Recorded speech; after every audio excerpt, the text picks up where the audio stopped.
Jamila. It's so good to meet you. It's a pleasure to meet you, Reverend Sage.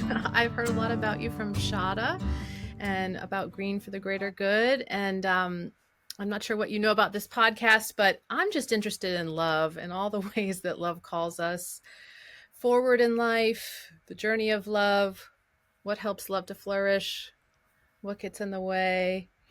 And, I'm inspired by Helen Keller, who was a member of she was a devotee of the writings of Emanuel Swedenborg and just saw worship as all of life, as going to church and planting your garden and caring for your children and fighting for economic justice and all the things. So I'm just interested to meet you and hear kind of your story of how love has been in your life to get you to this moment now, and then how Green for the Greater Good fits into all of that. So I wonder if you have a thought of where you might want to begin with what's brought you to this point of your life and this work. That is, such a deep question, Yes.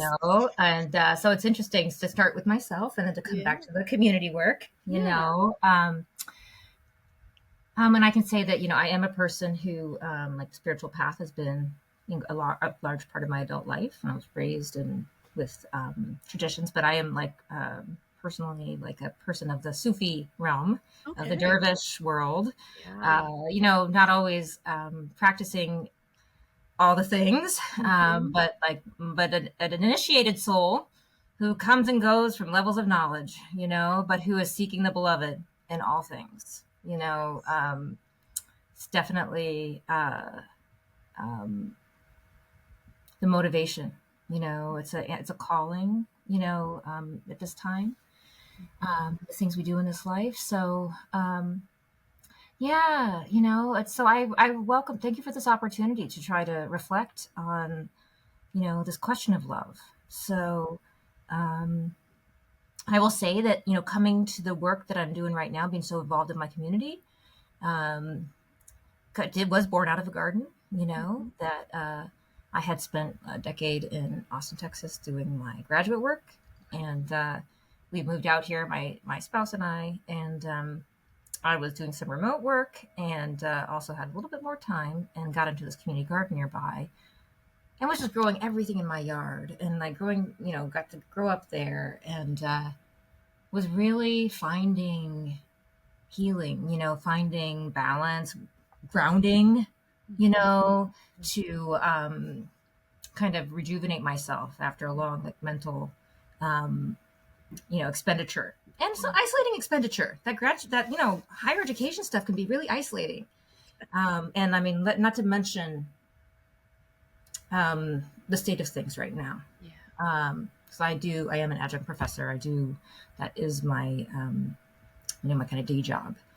And so watching and I am, my degree is in the area of Middle Eastern studies. My master's was in Middle Eastern studies, and complet is my PhD. So Islamic studies, Arabic, women and gender studies, all these things. So these are an area, where we see our colleagues facing all kinds of challenges. And so we won't go too deep into that. But that's where I was when this, when a campaign started to be born out of that garden, which is a whole other thing. But I would say that, that kind of rejuvenation, I feel very, really lucky and fortunate to be in a community like I am here in Wilmington, where there is so much opportunity to get involved. And, that who would have thunk it? But, I'm an urban person. Like, I was born in a small town, but I have been in urban spaces, ever since age 18 hit, and, I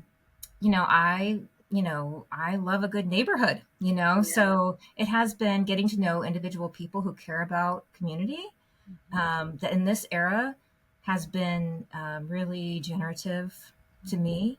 And I think, I'm a wanderer of storytelling. Good thing you got editing tools. But to come back to that calling, that sense of being called, that has to do with being connected to a community to whom you feel accountable. And for me, I don't know why I am how I am, but like being called to action is something that gives me purpose. And that is,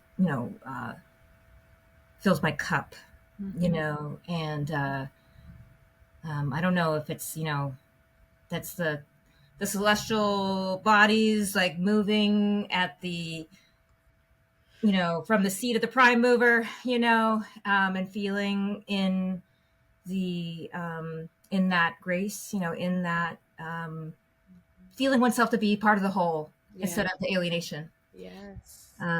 It's probably at the root of it all, Well, I love what you've shared about the healing you received in your garden personally after being in that kind of head world of graduate school. And that sounds like through that personal healing, then the movement started to go, okay, now we can go out. Now we can go out into the world. So tell us a little bit about how Green for the Greater Good emerged. Yeah, absolutely. So this community garden I'm talking about is was a labor of love of the community long before I got here. A bunch of neighbors who wanted to find a place to garden around here, managed, to get the city to let them use a part of this public / recreational infrastructure spot. So they've been gardening there joyfully, for a decade or more, and spawned other initiatives like an urban ag youth development initiative, and a farmers market, and a whole like community development entity came out of it. So it was really successful and became the largest one in the community in Wilmington.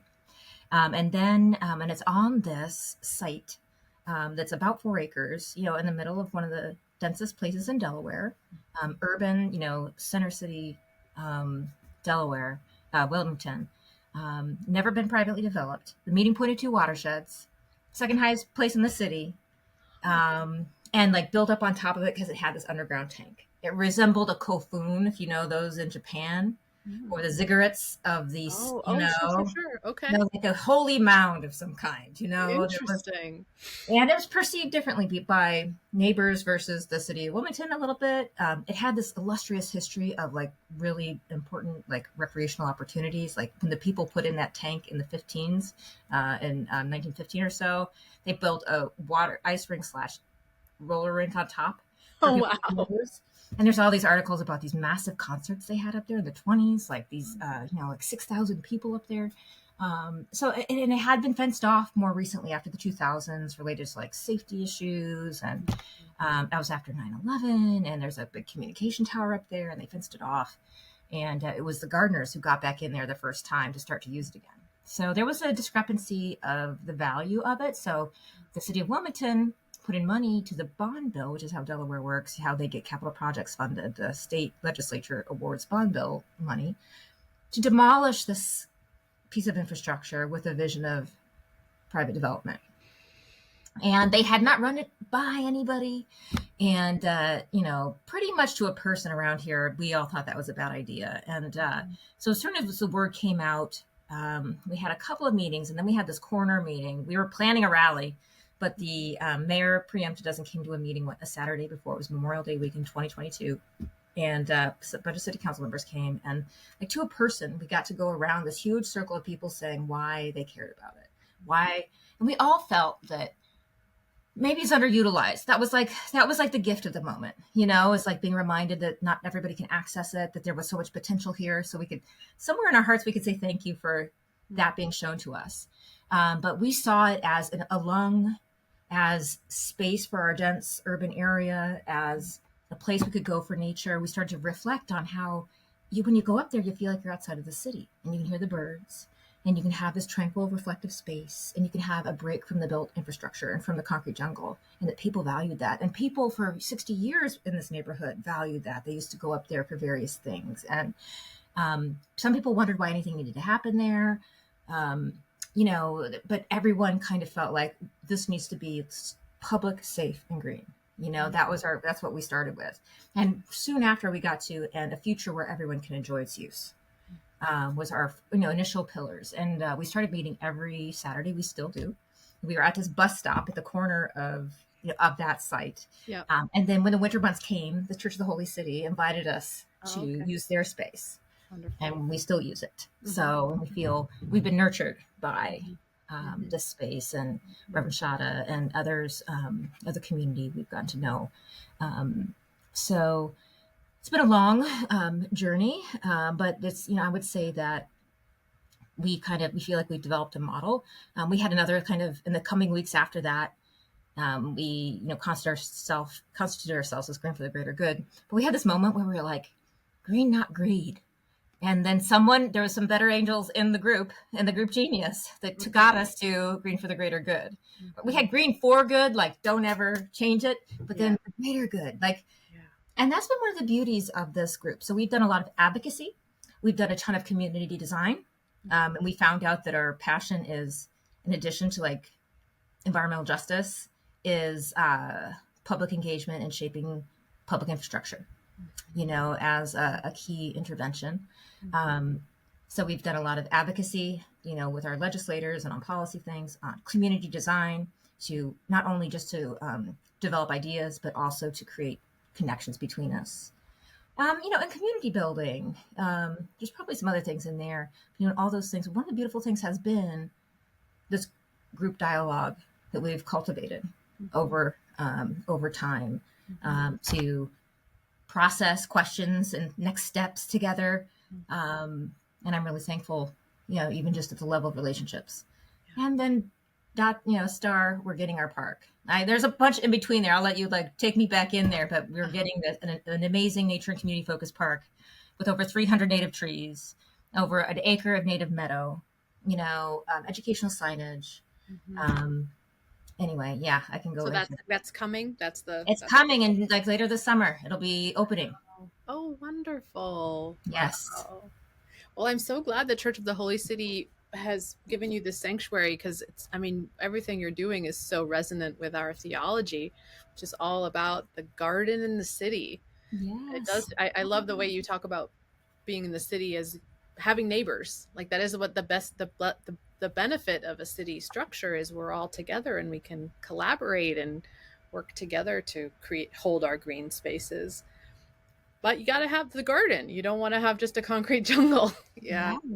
So how to have all of that. And I would say that, one of the questions that has come to us too, we're a really mixed neighborhood. And so to underscore what you just said, we just had a site visit from a grant funder who's our state level, environmental control agency, or Department of Interior kind of group. And, he was just telling us how difficult it was for him to recruit, grant applications from certain counties. Delaware only has 3 counties, but, so we're so small, but from one of these counties, because it's really suburban and rural. And, some places people get it done and get the organizing, but in urban areas, there's just so much more connectivity and sense of ownership of spaces. That's really, as you say, it's an opportunity. So, indeed. And I'll say that, one of the things that's been a challenge, I would say that everyone in our core group is really, committed to, thinking about, green space access, and it being, proportionate, and issues of, some of our neighbors have less access to green space. And so all along, part of our, to get into the love part some more, and what the purpose of the work is, and what principles we're trying to serve, that greater good portion of it. On one hand, we are simply trying to do everything we can right now in this moment to advance our way of life to one that's sustainable for us all, and that gives us joy along the way, and allows us to feel and exercise our agency in our collective experience. But we've also really focused on, what are the things that we can do in our, we have a mixed neighborhood, and we are connected to some neighborhoods that have more concrete, have less canopy, have fewer, are farther away from our big green belts, and we're getting to this, but, are mapped on the heat island maps, at a higher degree, or, we have income disparities, and et cetera. So one of the things we started to think after, as we got going, was we need to activate this site.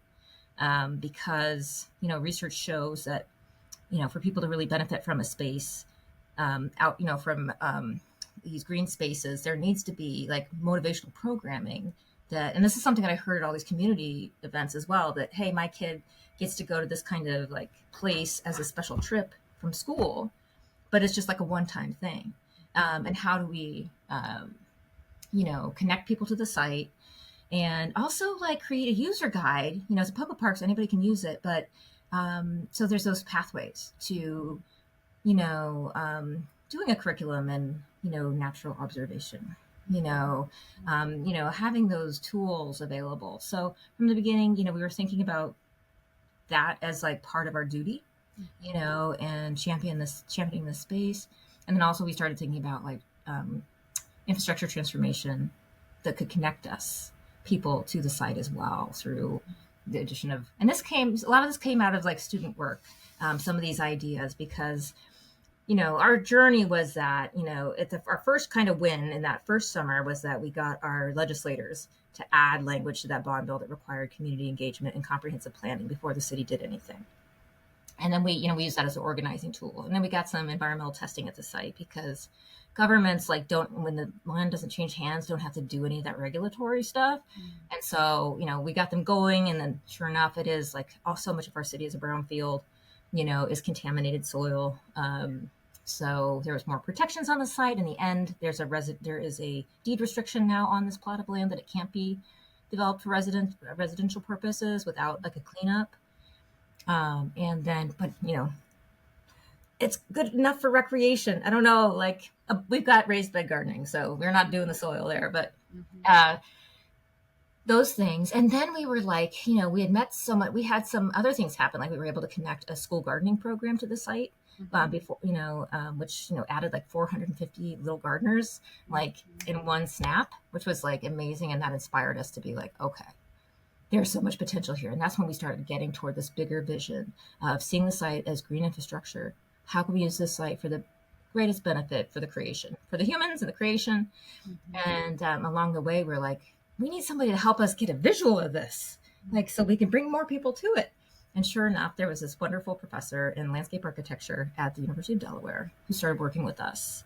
And, some funding came along from another entity that we were able to plan a series of community design events in the summer at the neighboring hospital. There's a hospital right on the corner of this site, across the corner, catty corner.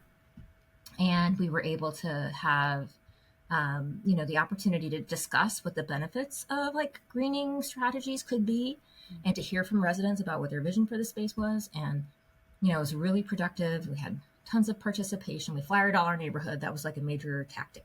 And throughout everything is these really robust flyers that kept everybody in the know about what was happening at this point with the project, as well as like electronic channels, but in our weekly meetings.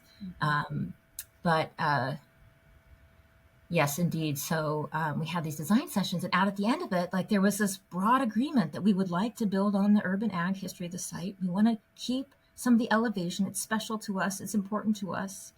And we want to make this a PG park. So it's for people of all ages, because it's something I learned so much about parks along the way, that, it's not just little Josie that goes to the park. It's Josie and Uncle Brian and, older sister, grandma, like it's a whole, so we need to service everybody. So, and that we wanted it to have that green infrastructure in there, and be a place where we could have one big outdoor classroom, and do citizen science, and use the space and just demonstrate sustainability, not just like implement sustainability, but show how it works, use it as a demonstration site, and to engage the community in stewardship at the site. So, and we came up with that. It was a slam dunk. Really, really exciting. So that was the vision. We had some concept drawings out of that. And eventually we were our legislators helped us get this working group we tried to get for a really long time. And we were able to adopt our community design outcomes into this working group, and to hire a landscape architect. And we had additional battles, like the city was still planning to like flatten the site and leave it that way, even though they started to design this other thing. And we kept organizing, saying no demo without a plan, like put the two steps together. It saves fossil fuels and money, if we do it all together. And also, it seems kind of like you might still want to develop at this place if you're just flattening it. Mm-hmm. And we won that too,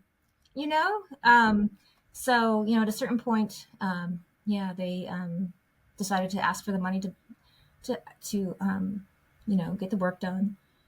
And the relationship with the city has been up and down. We have a new administration in place now, but again, just like that lesson we got about the site is underutilized, there's an opportunity here. The city was going really fast with everything it did, and we felt it was precluding some of the engagement we wanted to do, and closing down opportunities. Here we are in 2025 where all the funding is gone, right? And we have this fast acting city to thank for moving this thing forward, because we're going to get our park despite everything that's going on with resources. So again, something that felt wasn't quite right had a blessing in it, at the end. Honestly, the way you're sharing and speaking about it, I keep seeing a whirling dervish. It feels like there's been a lot of energy in all of this effort, and it doesn't mean you haven't faced obstacles, but you're whirling too fast. Those obstacles can't stand it. They can't stand up against the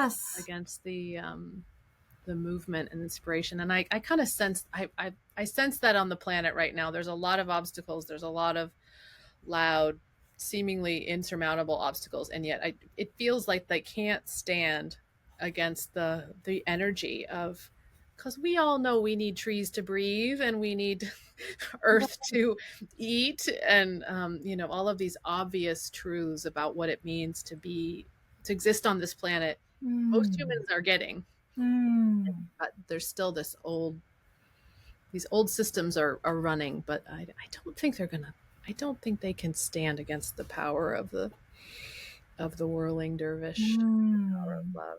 Aww. It's really exciting to hear all that you have done. How's your balance in this? You started with finding healing in the garden. Are you still, it sounds like, does it feel like too much sometimes? Are you finding balance in your work and in your life? And I have some work to do on that front. Okay. So I will say that there's just so much work to do. Yeah. It is, there's so much work to do. Yeah. Yeah. So, and I think this is a little bit me, I tend to really go for the thing I'm going for, and, so there's somewhere, it's about to be garden season again. I got my plants growing everywhere in the windowsills and in the milk jugs outside and all that stuff. So maybe that can help me get some balance. But I know that's one of the struggles that are shown to us along the way when we do this work is we have this collective work, we have this individual work, and trying to keep track of that is, it is what it is. I will say that, that was a gift back. That was a gift, what you just said, because, it can feel kind of hopeless out there, or, so I was thinking of a roomy distillation too, of the reason is powerless in the expression of love. One, so maybe not just reason in its in its kind of hegemonic sense, if reason is not in balance with the body, if reason isn't doesn't have its yang, the yin to its yang, if it isn't in relationship to emotion and embodiment, that that love will, that this idea that love is stronger than any limitation or potentially marginalizing structure is food for the soul. Has some cognitive persuasiveness to it as well. It's been a message that wise ones have been telling us for a long time. So we can take comfort in the message. Really hasn't changed. It takes different forms, but it continues to come. And I think nature speaks that message just by the way that it keeps going. It keeps going, even though we throw so much at it. What gave you your gardening did you grow up gardening? I ask because I'm someone who loves the natural world and I don't know anything about how to grow anything.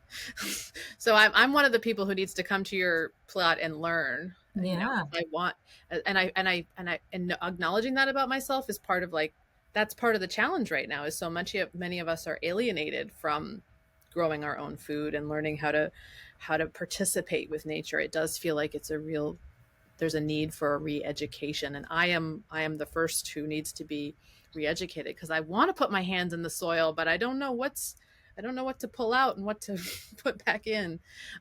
Were you taught that growing up? Was gardening something that you got as a child? So there's definitely gardening in my life. And I will just say that that is a motivation for our work as well. Just Yeah. that we know that urban people, especially our kids, right? They grow up without exposure, and like bugs freak them out. And, Yep. and that like creating opportunities for people to create those connections, that they might be stewards, right? How can you be a steward if you feel alienated from the thing that you're to steward? And it's not, in these environments. So I think it's a wide need.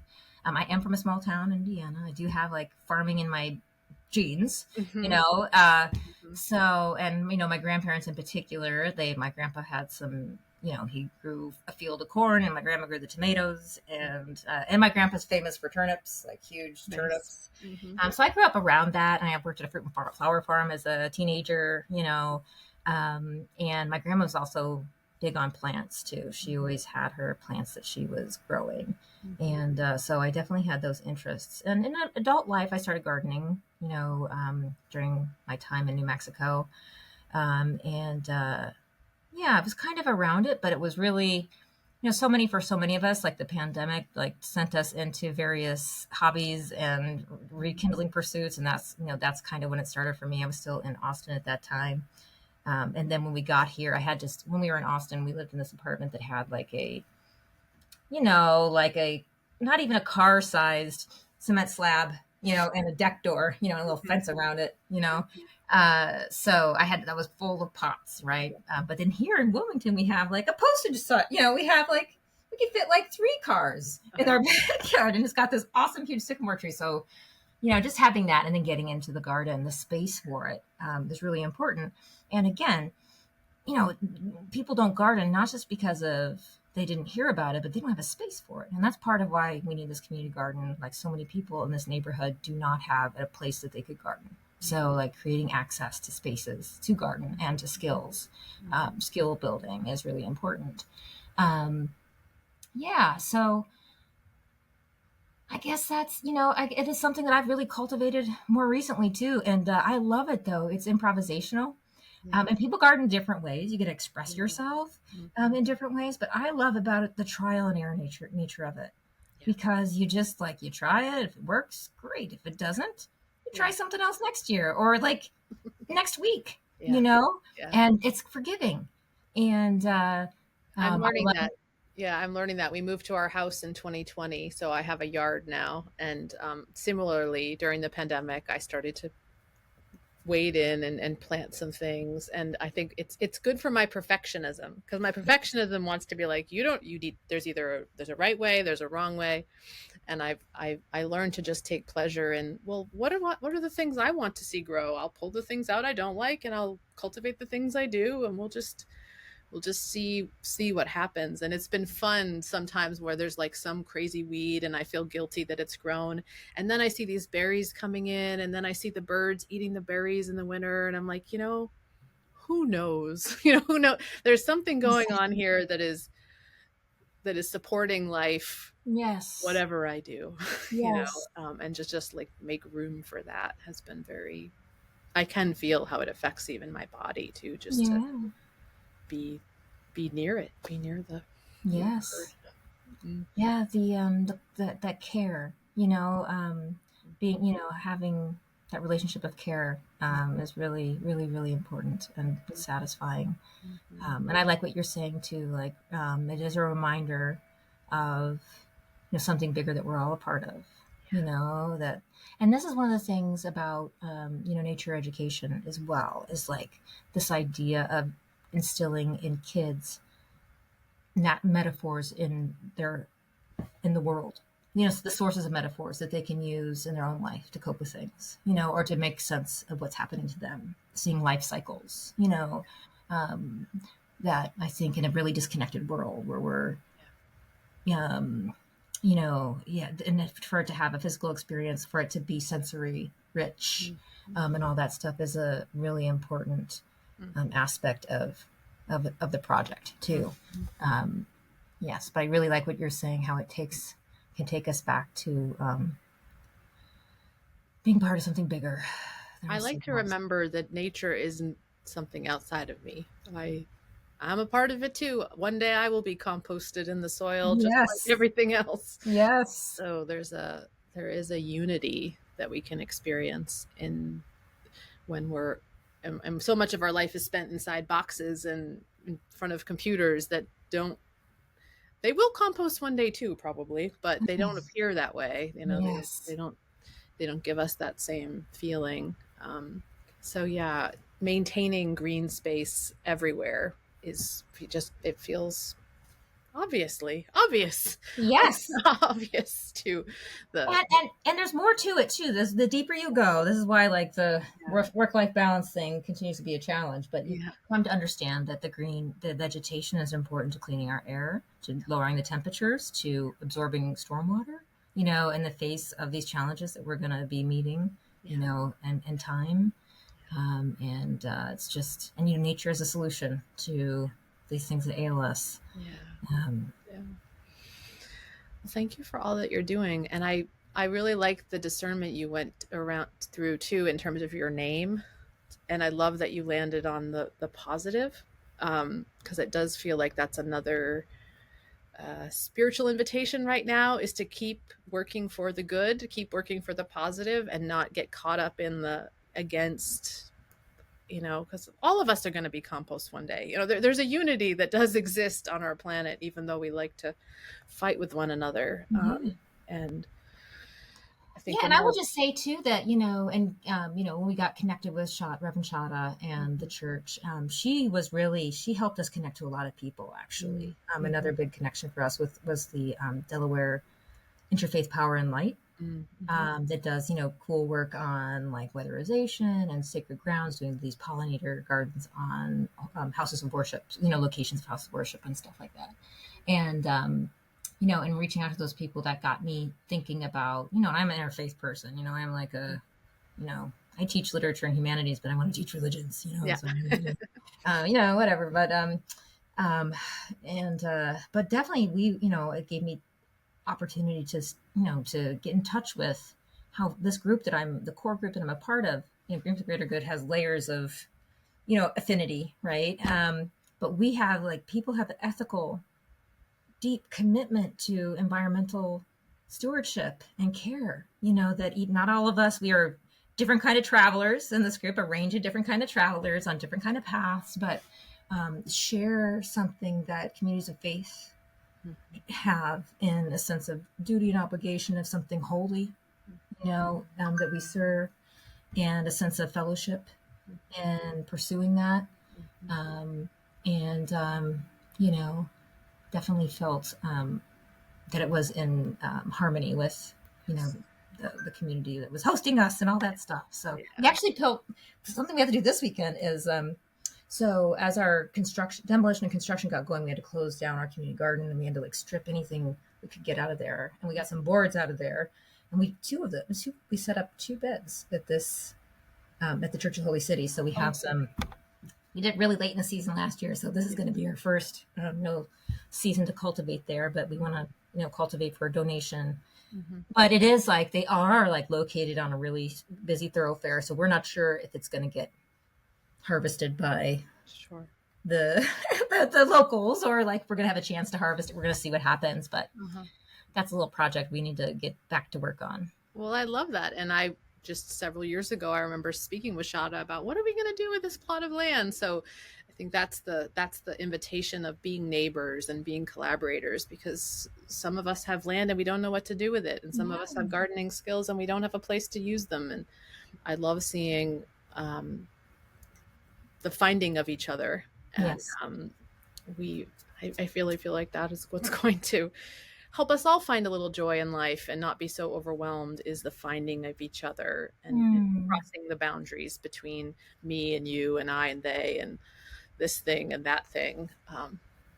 But yeah, being the community together. So thank you for being a part of the community, and we can be community together even from my Boston location, and inspired me to get out there and play in my yard a little bit this afternoon. Yeah. I keep trying to plant things and I have a groundhog that likes to come and eat them all up. So sometimes we just decide, well, we love the groundhog and maybe we're just planting things. And he had babies last year and it was the cutest little baby groundhog. So I don't know. It's hard to decide what's right or, I mean, again, there's not a right or a wrong, but there is a need to be connected. Yes. And there's the teaching of the groundhog. Yeah, I know. Like for me, it's like squirrels, like everything in my backyard, like my container garden, like they cannot bear it. If I put something in a bucket, like they got to go there and dig it up. No, they just have to. Yeah. It's like, please, like I got 12, I planted 12 of them. Why don't we split them halvesies? No, you know, like have this one, we'll have that. Yeah. I know. It's interesting, those teachings too. Like, you know, and then, you know, yeah. Try it this year, see what comes up next year, and let that be okay, which I think does feel like a big part of this moment when there are so many of us who are so uneducated. We have been so alienated. It's not like we're going to go from total alienation to total connection and harmony gardening in a snap of fingers. It's a process, which is you've articulated so much, and it includes all of these levels of dealing with government and dealing with. So I'm grateful for all of us who keep persisting. In the imperfection. Of what it is to be on the planet right now. And that reminds me of another a lesson along the way as well, because it wasn't ever like we had a lot of in terms of our objectives, like a lot of days where we just didn't know if we were going to win or not, and and a lot of canvassing of our neighborhood, and I remember one day when I had a flyer out, when I was out flyering, there was this woman who, she took the flyer and she said, it's in God's hands. And I wasn't sure if she was saying stop it already, it's in God's hands, but then she went on and she said something to the effect that, that we just met each other was the main thing, which we have felt so many times, and which I've begun to approach intellectually as well through research, because we continue to want to demonstrate to our decision makers that this civic stewardship thing has benefit, that is worthwhile and worth prioritizing and worth the trouble, and all those things, and the social infrastructure. That this is sort of part of the magic of the community garden, is that and other kinds of community design-led initiatives, is that people who don't normally talk to each other start talking to each other. And there's this opportunity, especially in these design projects, though, for a wider number of residents to have more access to government officials and channels.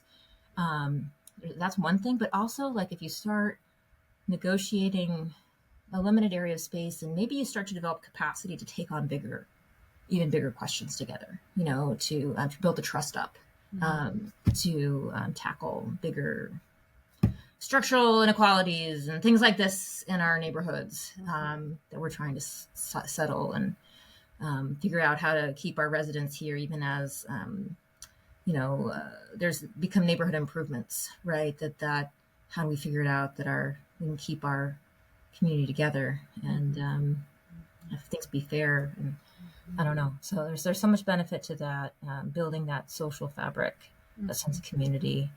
And it's interesting, this little place in Wilmington, it has had a really long history of, communities. I mean, it's, it's really special. Which is cool, and also reminds you that people have been doing this forever. Yeah. And people will continue to. So I like that grounds me when I get overwhelmed too, is to just realize, people have always been greening for the greater good. Yeah. in their own way, and now it's our turn, and let's just keep it up, and yes, and who knows where it will who we'll pass it on to. But Yes. we do our part now for our joy, for our healing, not don't just to save the world, but for all the reasons, because it's nurturing our own lives and our community, and there's a relationship between the two. In there too, I think, is that a little bit of the relief of the personal psychology too, like that it's all on you. Yes. That it's or you're doing it all, that again, to like relieve yourself of the weight of your self-importance. Yes. It's such a heavy weight to carry. It is too much to carry. Yes. So instead, you're just a part of the garden. You're growing and moving in the way that the life force, the prime mover, is moving in you. Yes. And finding that balance is, again, not like a perfect, let's find the balance, but it's about being. It's about being in the flow. So I hope you find the balance this year. I hope you feel it in your own personal garden and in your collective work. Yes. Maybe I'll get down to Wilmington. Wilmington holds this very special place in my heart. I served there in I don't know, a long time ago, 2008, I guess. Wow. But it's a little city. It's a real community, and I'm glad to know that this will be coming into being.